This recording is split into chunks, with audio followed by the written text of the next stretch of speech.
Well, good morning. Here it is. It's Tuesday morning, and today is September the 26th.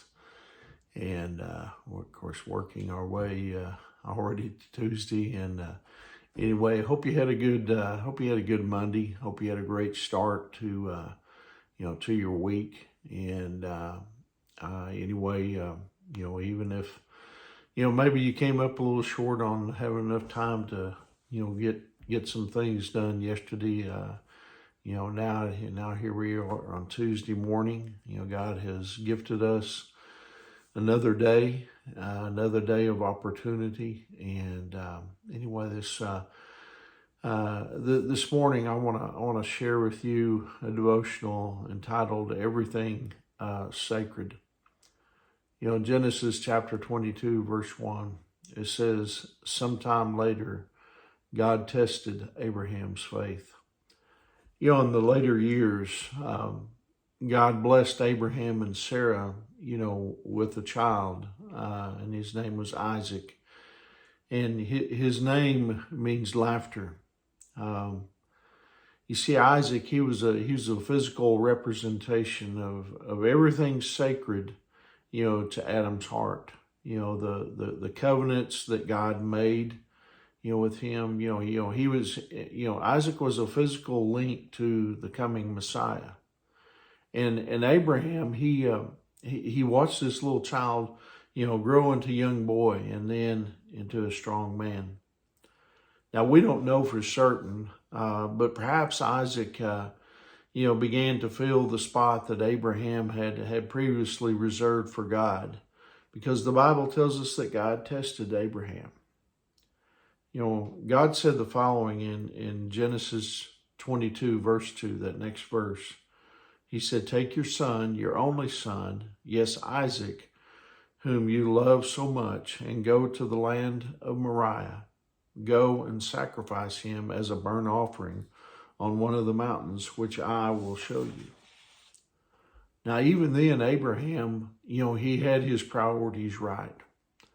You see, he was willing to give up Isaac to the Lord, believing that, if necessary, he would resurrect him from the dead.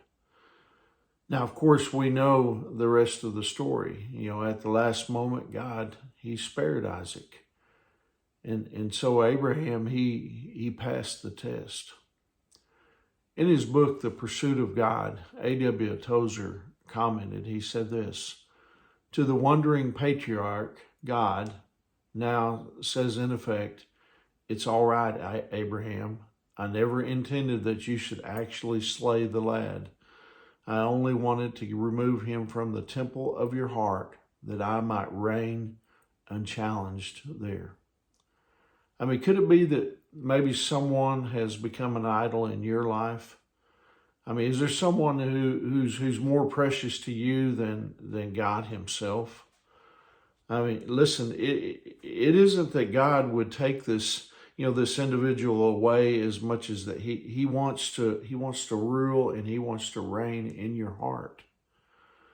The Bible gives us God's reflection about how the people of Israel once pursued him. God said the following in Jeremiah chapter 2, verse 2.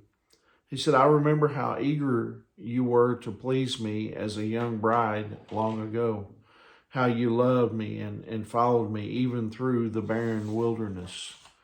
In other words, he said, remember how it was when, we were still in the honeymoon phase in the early days? And then he continued in Jeremiah chapter 2, verse 13. He said, "For my people have done two evil things. They have abandoned me, the fountain of living water, and they have dug for themselves cracked cisterns that hold no water at all." You see, their first mistake was withdrawing from him, the fountain of living waters, the one who could satisfy their deepest needs. And then it was only a matter of time, until they, found broken cisterns, wells dug in the rocks that couldn't hold water. Let's heed the warning of Scripture to believers living in the last days. Let's refuse to allow anyone or anything to become idols in our hearts. You see, the best antidote to idolatry is a passionate love and relationship with Jesus Christ.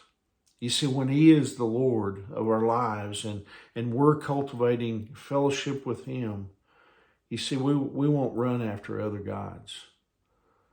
You see, any pursuit you go after that takes God's place in your life, that won't satisfy you. Let Him be your Lord and let Him be your God. And that's what we as believers need to do. We need to daily, have that compassion for following God and allowing Him to grow us into the people that He wants us to be. Because that's what God desires, is for us to continue to worship Him and be with Him in a special and great way. That's what He wants in our lives. And so anyway, I hope that encourages you here on this Tuesday morning. I hope you have a wonderful day. Again, come join us tonight. We have tonight and tomorrow night for revival services left.